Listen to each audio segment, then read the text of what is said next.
Matayo igice cya 5 umurongo wa 3. mlango wa 5 mstari wa 3. Umurongo wa 3 tuweza kusoma. Mstari huo pekee yake ndio tutasoma. Ndio. Tumabwiza kuandikwa na Matayo. Injili takatifu imeandikwa na Matayo. Chapter umurongo wa 3. Mlango wa 5 mstari wa 3.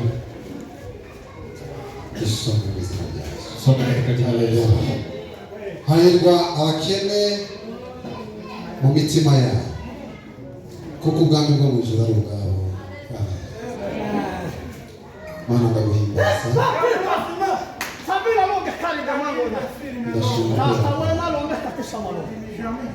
Ndashima urukundo dukunda. Ndashima kuko mwisi mu ijuru bwabo bangana. Dushimiye ku gitondo kidasanzwe. Gitondo tutarigera tubamo ndagushimiye ko wajemeye ko turi hano, turi imbere y'ubwoko bwawe. Turasaba kugira ngo mwami Imana usohoze icyo wagambiriye kuri ubu bwoko bwose. Ijambo ryose wadushize ku mutima rigira icyo rikora ku bwego bwawe. Bwego bwacu turi igikoresho cyawe, ariko kandi umugambi wawe ni mwiza kuri bo. Ureke usohoze umugambi wawe wagambiriye kuri uyu munsi, kugira ngo umugambi bwawe ukomeze bwaguke. Izina ryawe ryagucyubahiro mu iteka ryose. Amen. Amen. Bwana Yesu asifiwe. Amen. Tuanze gushima Imana y'umukiro yaduhaye igitondo kidasanzwe. Kabla yote tunamshukuru Mungu kwa ametupa asubuhi si ya kawaida. Igitondo cy'umugisha. Asubuhi ya baraka. Igitondo kitaza gipfa kubonekera mu muntu wese. Asubuhi inapatikana kwa kila mtu. Teka ryose igihe mpagaze imbere y'abantu, Kila wakati nikisimama mbele ya watu, ndababwira ngo amateraniro arahenze. naambia ibada sio rahisi kupata. Amateraniro arahenze mu bintu bihenze mu buzima. Ibada sio rahisi kupata, kwa zile vitu ni ngumu kupata kwenye maisha. Iyo ubonye Imana ikugiriye neza igukuye mu rugo rwawe, Kiona Mungu amekutenda mema, amekutoa kwenye boma lako. hari intambara nyinshi umuntu arwana kugira gusa ngo asohoke. Kuna vita unapigana nazo ili uweze kutoka nje. Bwana Yesu asifiwe. Amen. Hari intambara nyinshi umuntu azarwana nazo kugira gusa ngo usohoke no mu wawe. Kuna vita mingi mtu anapigana nazo ili uweze kutoka nje kwako. Kubera kuko Satani ikintu cya mbere azatera no kugira ngo umuntu anezere. Kwa sababu muovu kile kitu anavamia ni ili mtu asifurahi. Kandi umuntu wese warayirwana na Satani mu rugo, Mtu yote amepigana na muovu usiku wote, ni ikibazo kugira ngo asohoke aze gutera. ni shida ili atoke kwake akuje kwenye ibada. Ariko Imana iyo tugiriye neza tukabona birakunze, Lakini Mungu akitutenda mema na iwezekane, tukaza mu materaniro y'Imana, kuja kwenye ibada ya Mungu, tutwareka gushima Imana. hatuwezi kosa kumshukuru Mungu. Ubundi kandi hari abandi baza babyifuza ariko babuze, Wengine, kuna wengine wanatamani lakini hawakupata kamwe, kubera ibihe bitandukanye barimo, kwa sababu ya nyakati tofauti, cyangwa se kubera ibibazo by'indwara bafite, ama kwa sababu ya shida za magonjwa tunazo. ariko iyo twebwe twagira umugisha, Lakini kwa kuwa sisi tumebarikiwa, tugomba kubishimira Imana. tunafaa kumshukuru Mungu. Kindi turashimira itorero rya Hope, Wengine tunashukuru kanisa hili, hereye ku buyobozi kuanzia kwa viongozi, baratwandikiye turavugana, wametutumia ujumbe tukaongea na wao. none kuba Imana yabyemeye tukaza, Kwa kuwa Mungu amekubali na tukakuja, kandi kuba mwatwakiriye neza, Imana mukiweze umugisha. kwa kuwa umetupokea vizuri, Mungu wa mbinguni awabariki. Turashimira ubuyobozi bw'abayumbe, Tunashukuru viongozi wana maombi, badutekereje nabo bakadutumira. wametufikiria nao wakatualika. Imana mujirika kila mtu waweze umugisha. Mungu wa mbinguni asoze hakiwa wabariki. Nanone kandi turahampore Tunatoa rambirambi zetu bwoko bwacu turi mu bigoye, kwa taifa lote letu, tuko kwa nyakati ngumu, ibihe bitugarije bitugoye cyane, nyakati mbaya tunazo siku hizi, ariko kandi twizere neza kuko ari igitondo kizaza, lakini tuwe na tumaini kama kuna siku tutaangaziwa. kandi ntabwo ridahita. Hakuna mvua yenye haishi. Hari igihe n'ibi navyo bizasigara amateka, Kuna wakati mwingine hata haya tunapitia yatabaki kama historia, kuko Imana dusenga ntabwo ituje, kwa sababu Mungu tunaomba hatulii. Munsi muzadusubiza kandi tunezere. Siku moja tatujibu na tutafurahi. Rero makomeje kubura abantu mwihangane kandi mukomeze. Wale wamepoteza watu, farijikeni. Ni kwibito bavuze. Nyakati ziko hivyo. Amashimwe yarayo ngayo. Shukrani zilikuwa ni hizo. Reka twinjire mu mwanya w'ijambo ry'Imana. Turakoresha umwanya mutoya. Tuingie katika neno la Mungu tutumia muda mfupi sana. Nzakunda kuvuga ngenda cyane. Napenda kuhubiri nikitembea. Ariko sisohoka. Lakini sitaenda nje. Nubwo ngenda nkagera hari icyo nirinda no gusohoka. Hata kama nitayatembea nifike pale kile nitaepuka ni kuenda nje. Na hanyuma ikibanza kigarukira wenda ngenda garukira. Ni hapa mahali kanisa inaishia kurudilia. Kuko muka turambira gusohoka. Kwa sababu Roho ananiambia kuenda nje. Asifiwe Bwana. Amen. Niegereje inshuti n'abavandimwe nabonye hano. Nawakaribisha ndugu na marafiki nimeona hapa. Ntabavuze mu mazina. Bila kuwataja majina. Mutima wanje wishimye cyane. Moyo wangu umefurahi sana. Mwese nababona. Nyinyi wote nawaona. Abo tuziranye n'abo tutaziranye. Wale najua na wengine siwajui. Ariko hari benshi biwacu nabonye hano. Lakini kuna wengi wa kwetu nimeona hapa. N'abavandimwe banje babugufi. Na mandugu wangu wa karibu. Imana yazindisha. Mungu abariki.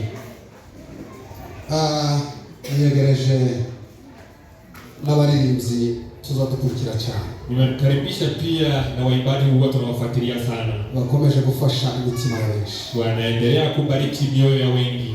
Nishimiye kubana nawe. Nimefurahi kuwa nanyi hapa. Imana yazindisha. Mungu awabariki.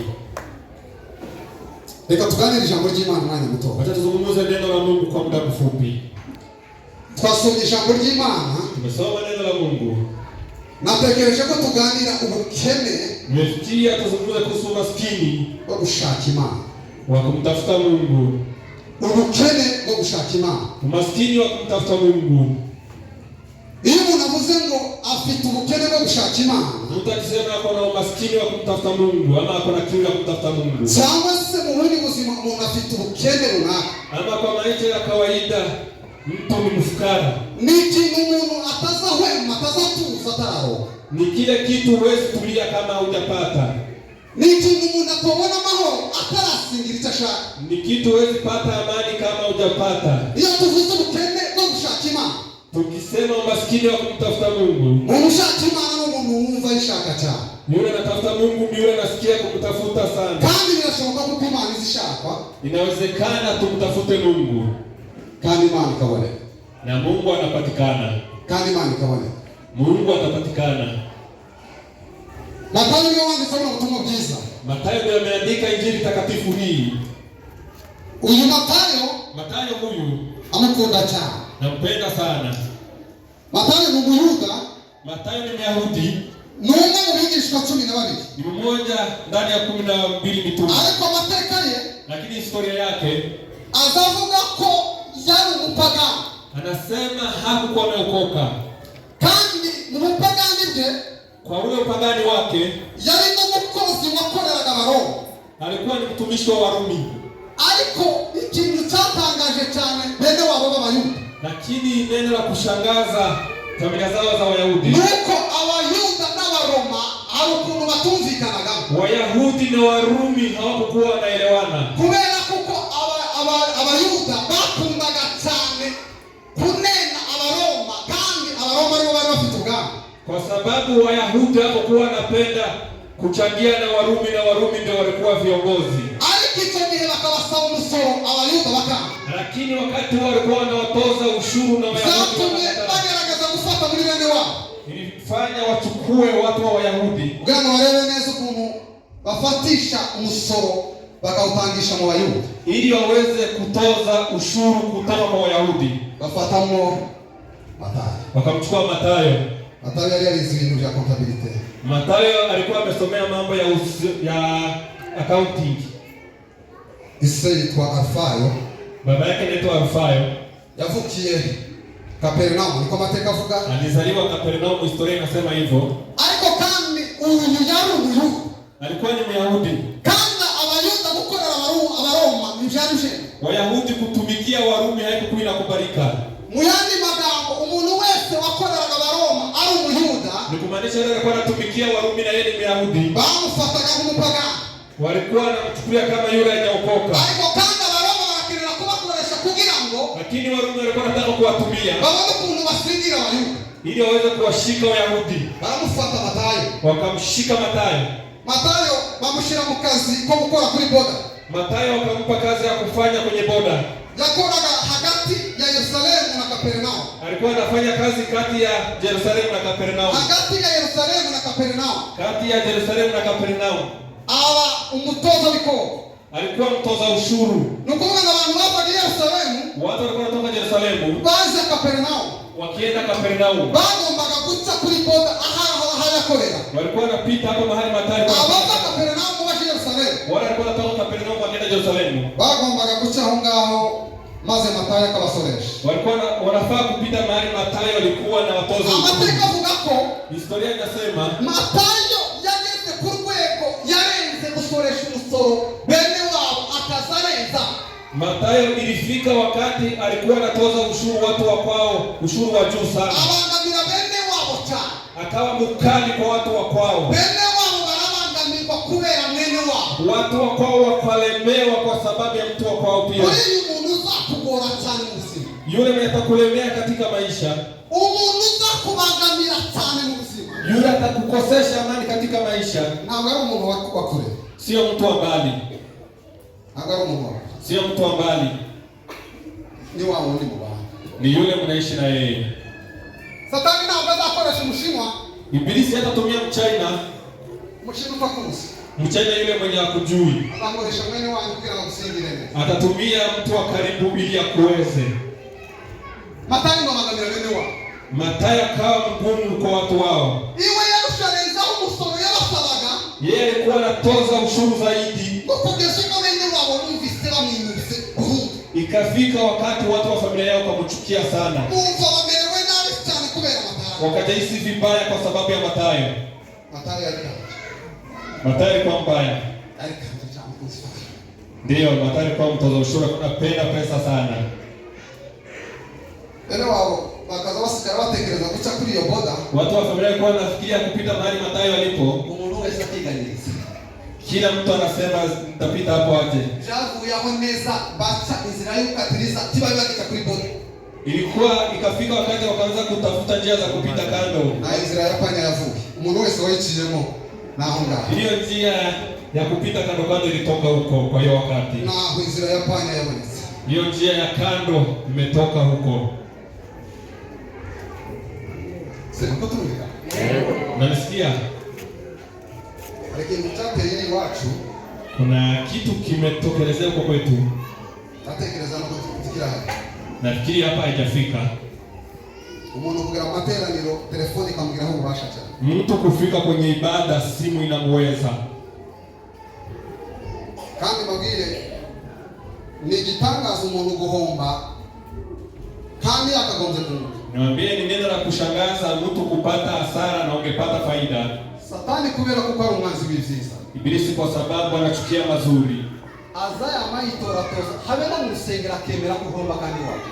Anakunyemelea hata kwenye nyumba ya Bwana anataka upate hasara na umekuja. Niwe mu strategic uteye ubwoba uburyo abantu barenze ubundi abantu bazabaza ngo tubagaririmba ngo tumukanyagese si umuntu wo kuvuga usagura kanya. Ndio yeye anakuanga na mbinu tofauti, si mtu anaweza sema utamkanyaga. No muntu uzuza akakumenya neza cyane ukunda cyane. Ni mtu anakuja na kutambua najua ni nini unapenda sana. Akakubwira mucuze kandi turimo dushakugiza vima. Anakwambia utulie na tunataka wema wa Mungu. Akakubwira ibindi bintu kandi hano hari ikindi kintu twaje gushaka. Anakwambia mambo tofauti na yale tunatafuta hapa.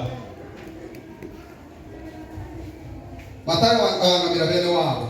Matayo akawa mgumu kwa watu wa kwao. Kugeza ubwo bene wabo batangiye gushaka inzira yapi. Ikafika wakati wakaanza kupita njia za kando ili wasipite kwenye mpaka. Akazatekereza kuko abantu benshi kana none baciye na inzira zapa. Nafikiria pia watu wengi walikuja wakapita kwa njia. Ariko ntacyo bitwara. Lakini sio shida. Ntacyo bitwara. Ndio. Umunsi umwe ngo Yesu arahanyura. Wakati mmoja Mungu akasikia. Yesu nawe arahanyura nk'umuntu atekereza ko ari umusabe Siku moja Yesu naye akapita hapo Mathayo alikuwa. Yesu ahageze. Wakati Yesu aliwasili hapo, ikintu yakoze Mathayo yamwitegereje anatandukanye n'abandi bantu. Kitu alichofanya Mathayo mtazama akaona tofauti na watu wengine. Ngomurebe aona atandukanye n'abandi bantu. Alipomtazama akaona ni tofauti na binadamu wengine. Yesu yaje kuza umuntu udasanzwe. Yesu akikuja na kuja kama sio mtu wa kawaida. Ukimuona naona sio mtu wa kawaida. Asifiwe Bwana. Amen. Wamuona. Wakati alimuona, Yesu anamwambia ngo kurikira Mathayo. Yesu akamwambia Mathayo, nifuate. Kurikira. Nifuate. Anamwambia Mathayo. Kile nafanya nipende Mathayo. Yeye mkozi wa leta. Alikuwa mfanyakazi wa serikali. Kurikira Yesu. Lakini wakati alifuata Yesu, zingeza kwa remisi.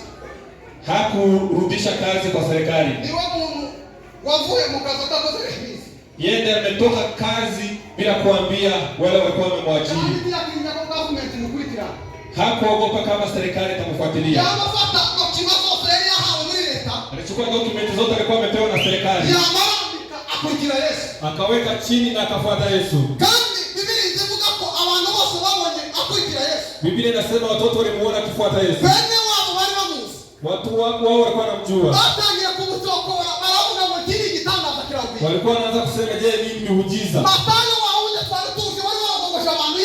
Mathayo yule tulikuwa tunajua alikuwa anaibia watu. Naye amemfuata Yesu. Huyu Yesu anasema ni mwana wa Mungu. Lakini Yesu sio mwana wa Mungu wa kweli.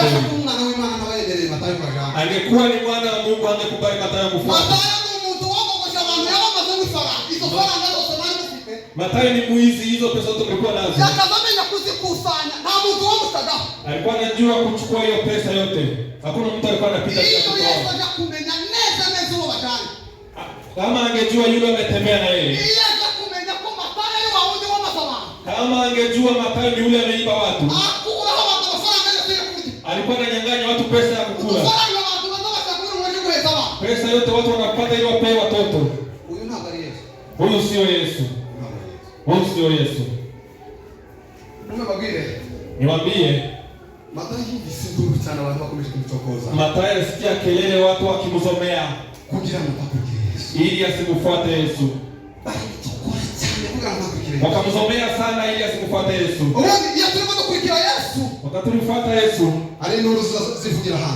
kuna kelele zinapigwa tukimfuata Yesu. Tukimfuata Yesu vizuri, kuna kelele inatoka za tukimtafuta Yesu vizuri. Yeye anatukatisha tamani mengi. Tukihitaji Yesu katika maisha yetu, kuna vita nyingi tunakumbana nazo. Lakini msikie kitu muhimu Mathayo alifanya. Alifunga masikio ya kusikia kelele. Akafungua macho ya kumtazama Yesu. Alifunga masikio ya kusikia kelele kutokana na shetani. Akafungua macho ya kumtazama Yesu. Akamfuata. Wakati alimfuata, amekaa na yeye kama mwanafunzi wake mzuri. Amekaa naye kama mwanafunzi mzuri. Tupe Bwana utukufu. Tupe Bwana utukufu. Asifiwe Bwana. Amen. Yesu sio mtu rahisi. Habe nungo umufata kushaka kose. Yesu hata umchukulie vile unataka. Yesu arahenze. Hano uzana kugira ngure. Yesu ni wa hali ya juu, huwezi hata dhahabu ili uweze kumnunua Yesu. Mungu akubariki. Hano uzana kugira ngure. Huwezi pata dhahabu za kumnunua Yesu. Hawana uzana kufanya kugira ngo bakweze Yesu. Hakuna kitu unaweza toa ili uweze kumpata Yesu. Tuzamuriga. Asifiwe Bwana wa Yesu. Uone mavile ni mambo tutaanza kumva Yesu. Niwaambia ni kwa nini hatumsikii Yesu. Mambo tutaanza kumva Yesu ni. Sababu gani hatumsikii Yesu vizuri? Nuko Yesu tarabona. Ni kwa sababu Yesu hajapatana na yeye. Atakuifuka hali nyuma. Takuja kuzungumzia hapo baadaye. Biblia inatuambia ngo. Biblia inatuambia Mathayo kumbira Yesu neza. Mathayo kumtazama Yesu vizuri. Kandi usakubali uhali mutitege. Kelele ilikuwa mingi. Alikuwa watu wasaba tutitege. Lakini watu wanafanya wengine wakati tamaa. Mtu akiokoka na upate watu wa kukatisha tamaa. Wewe nenda ni Yesu wako. Tazama vizuri ujue kama ni Yesu uliyofuata. Soma vizuri Yesu. Ni bali wako. Angalia vizuri kweli kama ni Yesu ulifuata. Wewe ndio unaweza kufashiria Mungu. Paulo akasema tumeshika wakati ama tumechukua wakati kwenye vita. Tuko kwenye vita, tuko na muda kwenye vita. Tunapigana vita. Baba pina na Yesu. Wakakaa na Yesu kwa muda. Kungesuko yabonye Yesu amuhisuri kwa kunga. Ikafika wakati akafunuliwa Yesu kama mfalme. Ningo kubitaga ariko ntugira ikibazo. Haina shida, kazi ya Mungu tunafanya. Mungu Yesu kugisha. Mungu akubariki. Mungu msobanuzi kushakuta. Napenda mkalemani ninafanya kazi vile inastahili. Mungu akubariki sana. Ndio.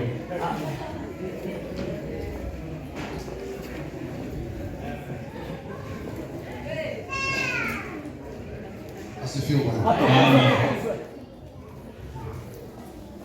Asifiwe Bwana. Amen. Ariko uziko umuntu azagera mu itorero ukagira ngo none nta hantu heza ho kuba. Mtu anafika kwenye kanisa nafikiri hakuna mahali pengine pazuri pa kuishi. Hano hantu heza ho kuba. Hapa ndio mahali pazuri pa kuishi. Hano hantu heza ho kuba. Hapa ndio mahali pazuri pa kuishi. Hano hantu unazabira na mgenzi wewe. Hapa ndio mahali unaambia mwenzako hawezi kujibu. Hano umuntu wese azanyenyekea. Hapa ndio mahali kila mtu anakuwa mpole. Aliposoka hana. Lakini enda nje.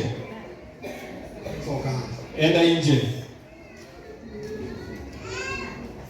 Matayo ngahishuri ba Yesu kunga. Matayo akafunuliwa Yesu kama mfalme. Mamaze watangira kumubwira bene wa. Akaanza kumwambia kuhusu wenzao. Iwe amuhishuri kwa kungabi. Akamfunuliwa kama mfalme. Kandi amubwira bene wa bari baramwanze, batari baramwemeye. Akamwambia vile wenzao walikuwa wamemchukua. Iwe kubera ko yatindanye nawe akamumenya. Yeye kwa sababu amekaa na yeye akamjua. Wamuhishuri kwa kunga. Akamfunuliwa kama mfalme. Mamaze hapo arababwira ngo uyu niwe Yesu Kristo Mesia twari dutegereje. Akamwambia huyu ndio Yesu Kristo Mesia tulikuwa tunangoja. Abayuda bari bategereje Mesia uzaza. Wayahudi walikuwa wanangoja Mesia atakuja. Wakaanza kutana kuntebe yuga. Atakuja kuketi kwenye kiti cha enzi. Kandi uwo wani wabarizeye neza kuko. Huyo ndio alikuwa ameamini kwamba bazabakura ku ngoma y'abaro. Atawatoa kwenye utawala wa Rumi. Ariko kandi Yesu azama yowe. Lakini Yesu akakuja hakuweza kumtambua. Abe n'ubu Yesu yabaye mayobera mu bantu. Hata siku hizi kuna wale hawajatambua Yesu. N'ubu Yesu yabaye mayobera. Hata siku hizi kuna wale hawajatambua Yesu. Mambo wana abantu bakitingira uko bameze. Kwa nini watu wanajiogopa vile walivyo? Yesu yabaye mayobera. Yesu kuna watu hawajamgundua ni nani. Yesu yabaye mayobera. Yesu amechanganya watu. Biblia inatumia mambo isuri kwa kumnami.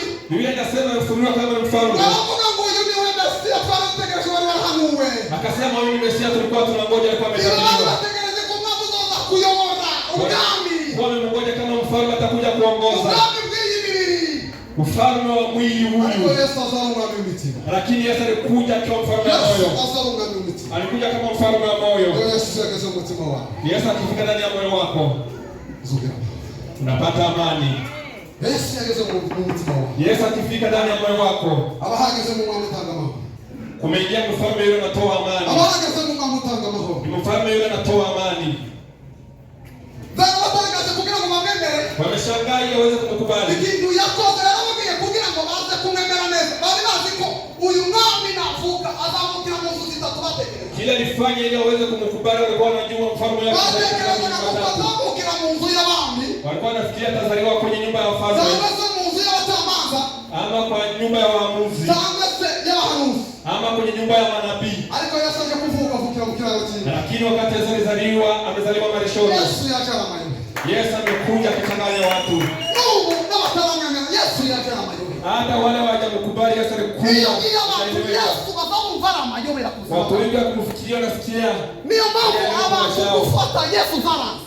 Ndio maana watu kumshika Yesu wameshindwa. Yesu azaza mu nzira abantu badatekereza. Yesu anakuja kwa zile njia watu watafikiria. Yesu azaza mu nzira abantu badatekereza. Yesu anakuja kwa zile njia watu hawezi kufikiria. Yesu baje kuvuka amavukira mu kiraro cy'inka. Yesu wakati alizaliwa amezaliwa katika nyumba ya ng'ombe. Kugira ngo umuntu wavuke mu kiraro cy'inka. Ilikuwa ni jambo la kushangaza mtu ataliye kwenye nyumba ya ng'ombe. Aweze kuwa mfalme. Ubigitangaza. Msikie muujiza. Yesu ni uzukura kuchavu. Yesu ndiye anatoa mtu chini. Mtazanya niko. Anakupeleka juu. Yesu asimkuru umuntu kuchavu. Yesu anajua kutoa mtu mahali pabaya. Na akupeleke juu. Unaona umuntu kameze nini? Ukione vile mtu alivyo leo, sikitangaze agutangaje kuntu yabaye. Si kushangaa kesho unaweza muona ushangae vile alivyo. Yesu nahura nawe. Yesu akipatana na yeye, atamukura kuchafu. Atamtoa mbali. Yemere kwasa kwicara na bikoma ngoma. Akubali akae pamoja na wafalme. Kandi Yesu yavuze nawe ni munopi. Yesu akiongea kuna yule anapinga. Yesu ndiye anakuwa na neno la mwisho kwa maisha ya mtu. Kuna vita tunapigana nazo na si vita zetu. Kuna vita tunapigana nazo zinasimamisha baraka yetu. Yesu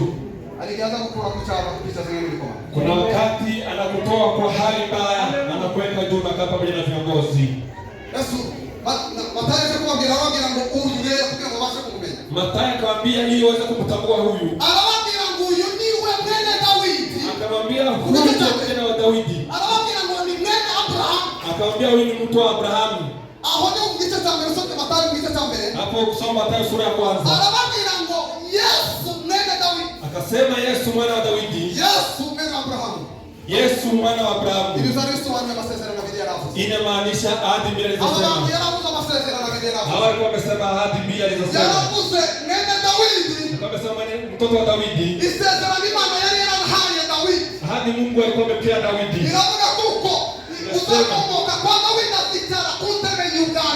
Kwa sababu anatoka kwa familia ya Daudi. Atakaa kwenye kiti cha enzi milele. Alikuwa asema hadi Abrahamu, kwa sababu mataifa yote yatapata baraka kupitia Abrahamu. Mataifa ya ulimwengu yatapata baraka kupitia Abrahamu. Inamaanisha mtoto wa Daudi amekuwa mfalme. Mtoto wa Abrahamu amekuwa dhabihu. Mtoto wa Daudi amekuwa mfalme. Lakini mtoto wa Abrahamu amekuwa dhabihu. Mungu apewe sifa. Mungu apewe sifa. Sijui kama maneno haya unasikia vizuri. Kuna wakati mwingine mtu akisimama hapa na kuwa na tashwishi sana. Labda unafikiria watu wasikini nini unaongea. Lakini Mungu anisaidie ili muweze kutambua ni nini nawaambia. Kile kinafanya nimpende Mungu. Kuna lengo anakuanga nalo kwa mtu. Kuna lengo moja Mungu analo kwa mtu. Ili atoe injili yake. Ili atoe injili yake. Neno tumesoma tukamilisha. Tumesoma na nasema heri maskini kwenye mioyo yao. Kwa sababu ufalme wa mbinguni ni wao. Yesu wakati alikuwa ulimwengu. Kuna milima ine alikuwa anapenda kwenda. Hiyo ndio tutazungumzia milima ine Yesu. Milima ine Yesu alikuwa anaenda wakati alikuwa ulimwengu. Kumaanisha mlima wa kwanza. Mlima wa Yayobu. Mlima wa Yayobu ndio mlima wa kwanza nataka tuzungumzie. Kumaanisha mlima huyu kuna maanisha nini?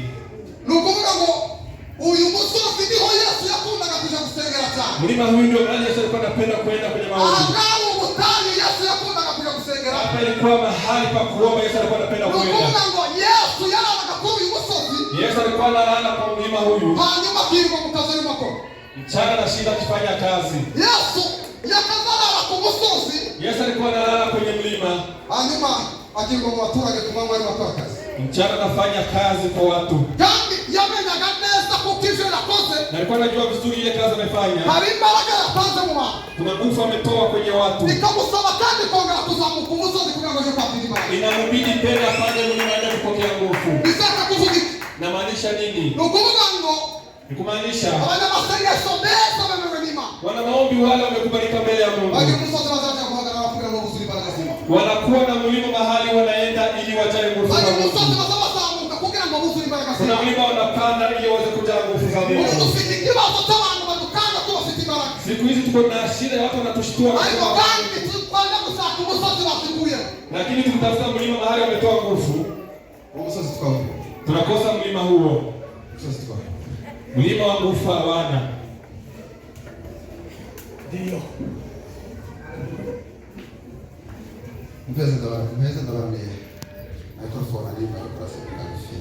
Ndio nimepewa kipaza sauti ya hivi kidogo. Kavuga ngo tumbira Yesu. Nasema mtazame Yesu. Yeye ndiye jibu. Tumbira Yesu. Niwe kisubizo. Kibibazo bibasa. Ubuzima bwawe.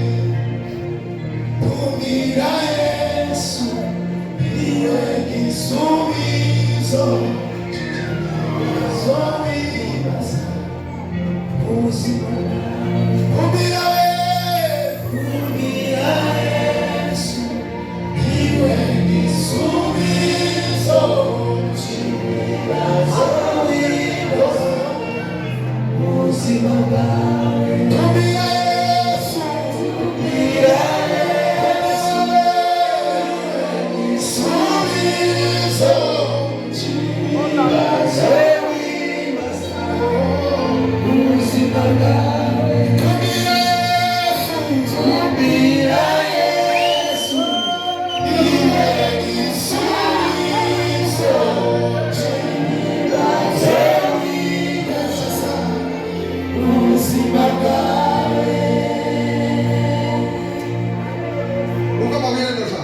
Mwambie neno hili.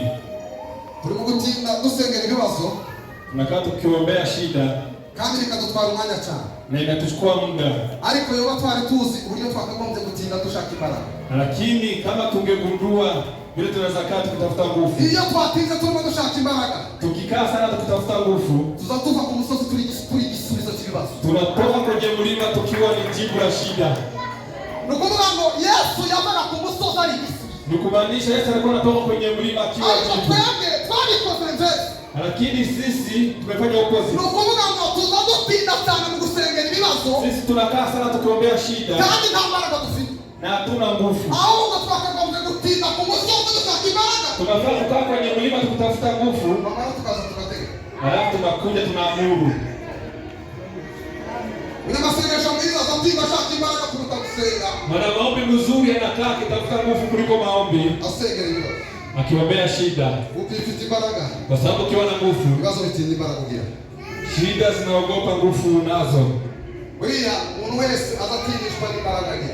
Mtu yote watu wanamuogopa kupitia nguvu anazo. Iteka ryose habe n'ibihugu bitinywa kubera intwaro zifite. Hata nchi zingine zinaogopa kwa sababu ya silaha wanazo. Kugira ngo Satani agutinye akureba mu imbaraga. Ili muovu akuogope ni zile nguvu anaona ndani mwako. Uhindure isengesho tumenye gushaka imbaraga ku musozi. Badilisha maombi tujue kutafuta nguvu kwenye mlima. Kugira ngo tubone uko turi ibisubizo by'ibibazo. Ili tuweze kuwa jibu ya shida. Kama hahandi tuzikura. Hakuna mahali pengine tutazitoa. Tuzikura. Tunazitoa kwenye mlima.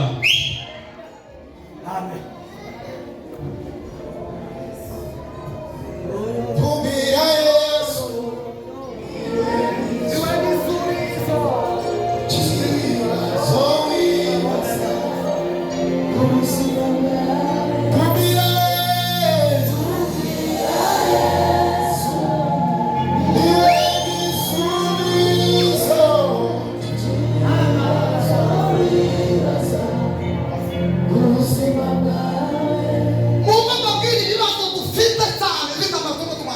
Sikiliza niwaambie shida tunazo. Ziterwa n'ubwoba. Inaletwa na uoga tunao. Buri muntu wese intambara afite niyo kurwanya ubwoba. Kila mtu vita anayo ni ya kupigana na uoga nao. Ariko umuntu yazi neza ko afite imbaraga. Lakini ukijua wewe ni mwenye nguvu. Buri wewe uzomuhunga. Uoga ndani mwako unatoroka. Kandi yuko wakahuze igisubizo kibaki. Uoga ukishatoka pia na jibu iko. Maana ndagushimiye kwa duhari. Nashukuru kwa kuwa umetupa nguvu. Ariko Yesu. Lakini Yesu. Birababaje umukristo kugera ku rwego atazi imbaraga afite. Ni jambo la kuhuzunisha Mkristo kufika kwa kiwango hajui nguvu anazo. Intambara basa gutindana nazo uri kurwana nazo. Bantu umenye imbaraga. Umenye ufite muri wewe. Vita unakaa ukipigana nazo, tambua kwamba nguvu unazo. Usikubali kwere kimbaraga ufite. Omba Mungu akuonyeshe nguvu unazo. Babwiriza ukuri kw'Imana ibibazo zose dufite. Naambia ukweli wa Mungu, shida tunazo zote Ndio. itakuwa bure. Itakuwa bure. Nta kibazo na kimwe kigeze gikomera imbere ye. Hakuna shida yoyote iliyosimama mbele yetu. Nta kimwe kigeze gikomera imbere ye. Hakuna shida hata moja. Yesu akifika mahali popote alikuwa anakuja akiwa jibu. Yeye alikuwa anakuja akiwa jibu. Si jambo lingine limesababisha, ni kwa sababu alikuwa anaenda kwenye mlima. Kuna jambo la kushangaza, Mkristo aliyemjua Yesu anakaa mwaka akikula, anakaa akipea tumbo yake chakula na inashiba. Unapata amejenga mwili lakini roho hana hata 1%. Vita tunapigana nazo pale utaziweza. Vita tunapigana nazo mtaziweza. Wacha niwaambie, kukula kila siku si dhambi, lakini Mkristo akuli kila siku. Mtu mwenye anakula kila siku, hata dhambi kufanya ni rahisi kwake.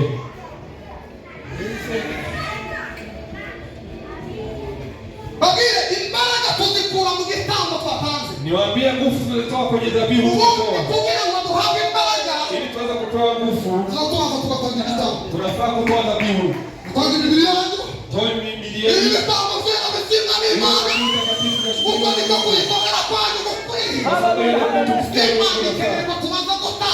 Mungu anahitaji kwanza tutoe ili tuweze kupokea nguvu. Bila sadaka ama dhabihu hakuna nguvu. Kila kitu kiona umekuja katika nyumba ya Bwana, jua ni sadaka unatoa.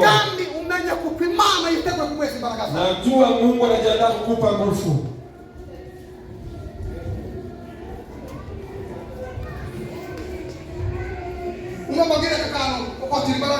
Niwaambie neno hili la kupokea nguvu. Yesu aliambia wanafunzi wake mlingoje Yerusalemu. Akaambia msitoke Yerusalemu. Nikikaa nitamatisha hapo. Akaambia nenda Yerusalemu mlingoje hapo. Akaambia watu zaidi ya 500. Wala walingoja Roho Mtakatifu ni 120. Yesu aliambia watu 500 muri bagenda wa Yerusalemu aje gutegereza imbaraga za Mungu. Yesu aliambia watu 500 waende Yerusalemu wangoje Mtakatifu. Lakini wale walingoja nguvu za Roho Mtakatifu. Abantu baza bakira imbaraga. Wale watu wanapokea nguvu. Na wale walikuwa bategereza imbaraga. Ni wale wanafanya maombi wakingoja nguvu. Mungu wangu. Nukuvuga ngo imbaraga zizasiza ku bantu bategereje babire. Nukuvuga ngo ikibazo dufite. Hari abantu bazabaza igihe Imana ibabwiye yabasezeranyije kubaha imbaraga yaza kuza ikababura igasanga baragiye, ariko kandi bake basigaye. Kuna watu Mungu anaahidi kuwapa nguvu, akikuja na pata wameenda, lakini wale wachache wamebaki. Biblia tugiriki hejuru kwa imbaraga. Mungu anasema nini kuhusu kupokea nguvu? Ubundi umuntu iyo yakira imbaraga nicyo gihe cyo gukora imirimo bingoro. Ndio wakati anafanya kazi kwa urahisi. Ubundi mpamvu ibintu byose zatunaniye, impamvu ya mbere nuko twabuzibana. Ni kwa sababu hatuna nguvu. Impamvu abantu ugisanga ari wowe gusa mu muhanda utonga. Sababu gani unapata kijijini wewe ndio ibibazo ni wewe. Nani ako na shida, wewe ndio una shida. Abantu bazaje no kubera batinya bane ba. Inafika wakati watu wanaogopa wengine. Hali ya sino itokwereka imbaraga.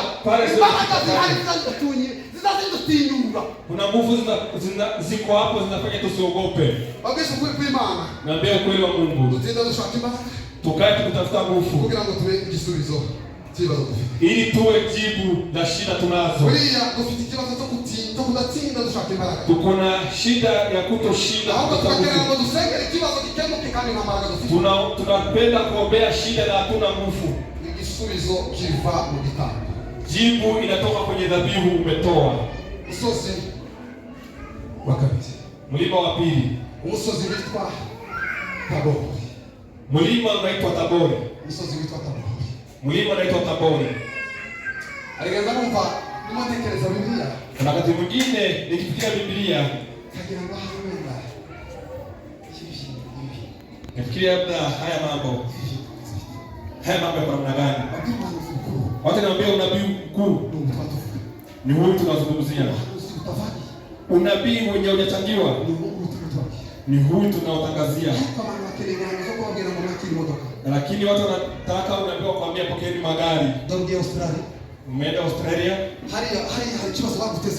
Pale kuna kitu wamekuwekea. Hakuna shida inaweza shindikana mbele za Mungu. Mtu atakwambia shida na hajakuonyesha jibu ya shida hiyo. Yule anataka utoke kwenye njia ya imani. Yesu hakuja akiwa shida. Yesu alikuja akiwa jibu. Umusozi witwa Tabor. Mlima unaitwa Tabor. Uyu ni umusozi Yesu yasoma kanisa likisimama watatu. Huyu ni mlima Yesu alipanda akiwa na wanafunzi wake watatu.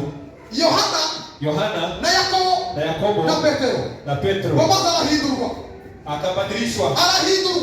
Akabadilika. Uyu musozi usobanura mlima huyu unamaanisha nini? Umusozi uko ni shusho y'ubwiza bw'Imana. Ni mlima kuona sura ya wema wa Mungu. Umusozi uko ni shusho y'ubwiza bw'Imana. Ni mlima kuona sura ya wema wa Mungu. Aba bantu batatu basobanuraga aya magambo. Watu watatu walikuwa wanatafsiri maneno haya. Yohana yasobanura urukundo rw'Imana. Yohana alikuwa anatafsiri upendo wa Mungu. Petro yasobanuraga kwizera. Petro inamaanisha imani. Yakobo yasobanuraga ibyiringiro. Yakobo inamaanisha tumaini. Ni ukuvuga ngo aya magambo atatu yafite muri wewe. Maneno haya matatu akiwa ndani wako unaona uwema wa Mungu. Unaona uwema wa Mungu. Lakini kitu zuri. Hakuna kitu kingine unaona. Bali anataka kuelekea ariko kwa kuna ukunda Mungu giza. Wala anakuonyesha mambo mengine lakini unasema iyo wao nyugiza bima. Ukiona wema wa Mungu. Damu tunume wala wirabura wo gukura kuma. Hakuna mtu yote anaweza kutoa kwa Mungu wako. Ukipatana na Yesu. Kama unakutana na Yesu. Hakuna yule anaweza kutenganisha na Yesu.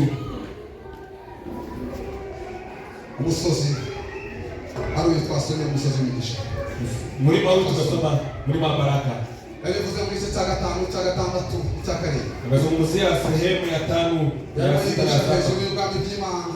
Falme wa Mungu. Uburyo bwo gukora ariko kandi tukabona umugisha. Njia ya kutumika na kupata baraka. Ni gitangaza abantu bari mukena ngo bahabwe umugisha ariko kandi ntabwo bakoze. Ni jambo la kushangaza, watu wanapenda kubarikiwa lakini hawakufanya. Unataka ngo ashaka abone umugisha w'Imana ariko kandi barebe ibyo yakoze ukabikora. Mtu anataka abarikiwe lakini ukitazama matendo yake unakosa. Umugisha w'Imana uva mu cyo twakoze. Ni kusema baraka ya Mungu inatoka kwa ile kazi tumefanya. Ahangaha yabigishije cyane amahame y'ubwami bw'Imana. Hapa alikuwa amewafunza kanuni ya ufalme wa Mungu. Aje kugera ku murongo wa 3 mu gice cya 6 mstari wa 30 hapo. Aravuga ngo mubanze gushaka ubwami bw'Imana no gukiranuka kwabo. Tafuteni ufalme wa Mungu na wenye haki. Mambo mengine mtaongezewa.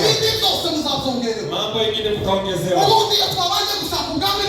Tukitafuta ufalme wa Mungu kwanza na kuwa kwenye haki, mambo mengine yanatufuata. Mambo mengine yanakuja nyuma. Kuna neno limefunuliwa juzi. Hata kama nitakamilisha hapo. Iko ndani ya Waefeso. Sura 2 mstari wa 10. Bivuga ngo kuko turabayaranye. Kwa sababu sisi ni viumbe vyake. Ametumbia kazi njema ndani ya Yesu Kristo. Imana yiteguriye kera. Ni wale Mungu ameandaa kutoka kale. Kugira ngo tugenderemo. Ili tuitumie. Nukuvuga ngo abantu bazabakenera ngo watu upenda. Bave nukuvuga ngo hano habari abantu bane. Hapa kuna watu 4. Aza abantu bane n'amasoreza aho. Ni marafundika. Watu 4 wakuje alafu nikamilisha hapa nifunge kitabu. Abantu bane baza bahagarara kugira soze isomo rya. Watu 4 wakuje wasimame hapa alafu nikamilishe somo langu. Bantu bane. Watu 4. Naravuga ngo ijambo rivuga ngo kuko turabayaranye. Niko nasema kwa sababu sisi ni viumbe vyake. Ituremeye imirimo myiza muri Kristo Yesu. Ametumbia kazi nzuri ndani ya Yesu Kristo. Imana yiteguriye kera. Ile kazi Mungu ameandaa kitambo kugira ngo tuyigenderemo ili tuweze kuitumia. Bari kintu Yesu ashaka ko dukora. Ni nini Yesu anataka tufanye? Kugira ngo tubone umugisha wake. Ili tupate baraka kwa Mungu. Nasoreza. Niki Yesu ashaka kukora. Ndio kazi Yesu anataka tufanye. Yesu ni kumaanisha Yesu. Imana ikeneye kuko tubanza kumenya kuko ari niyo muremyi. Mungu anataka tumjue kama yeye ndiye muumbaji. Ubeho mu buzima uzi kuko Imana ariyo yakuremye. Uishi kwa maisha ukijua kama Mungu ndiye amekuumba. Kandi umenye nimba yarakuremye. Na ujue kama amekuumba. Yarakwimuye muri Kristo Yesu. Amekuhamisha akakuweka ndani ya Kristo Yesu. Ndio Paulo anasema ngo nimba ndiho. Ndio wakati Paulo akasema kama naishi. Sio mimi naishi. Au ngo ni Yesu Kristo yuko muri. Ni Yesu Kristo hapo ndani mwangu. Ndio kuvuga ngo hano turi muri Kristo Yesu. Ni kumaanisha tunaishi ndani ya Yesu Kristo. Ndio kuvuga ngo tukora kote mipako ya kufunga muri Kristo. Kazi yote naifanya kwa sababu kama singekuwa ndani ya Kristo tufanye kazi. Yule hako ndani ya Kristo anafanya kazi. Hakuna yule anafanya kazi ya Mungu kama hako ndani ya Kristo. Kandi twamara tukaza kuri etape ya gatatu. Tunakuja hapa kwa step ya 3. Hapo ndio umuntu wese ataho muri magomba gukora. Hapa ndio mahali mtu anagundua kazi anafaa kufanya. Buri umuntu wese agomba kumenya muri makora hano muzima. Kila mtu anafaa kujua ni kazi gani atafanya katika Bwana. Abi watu. Mimi nimeswali watu wa kwetu. Haki family ndabagara ngo buri muntu wese anafugita atashobora mutwe. Nikawapa mtihani nikaambia kila mtu aseme ni nini anataka katika kanisa. Ukidanganya nitajua kama umedanganya. Kila mtu asimama aseme kazi nafanya katika nyumba ya Mungu. Ibada inasema nikiwa kwenye kazi nimepewa. Taifanya nikiwa na furaha. Usikubali kufanya kazi ya Mungu. Ufanye kazi ya Mungu kwa sababu iko ndani mwako. Kwa sababu kazi tunafanya hatukushukuru ile kazi tunafanya ikiwa ndani mwetu. Tunajenga uhusiano na Mungu. Kumaanisha hapa tunafanya kazi. Kila mtu anasema kazi yake ni hii. Katika kwenye kanisa kila mtu anafaa kuwa anajua kazi yake. Na najua nikiwa kwenye kazi hii. Na ifanye nikiwa na kwa hatua hii ya mwisho. Mahali unapewa baraka ya Mungu. Ni kupewa baraka ya Mungu. Tukimtafuta Mungu tunamuona. Tukimuona anatupa kazi. Akitupa kazi tunabarikiwa kwa kweli.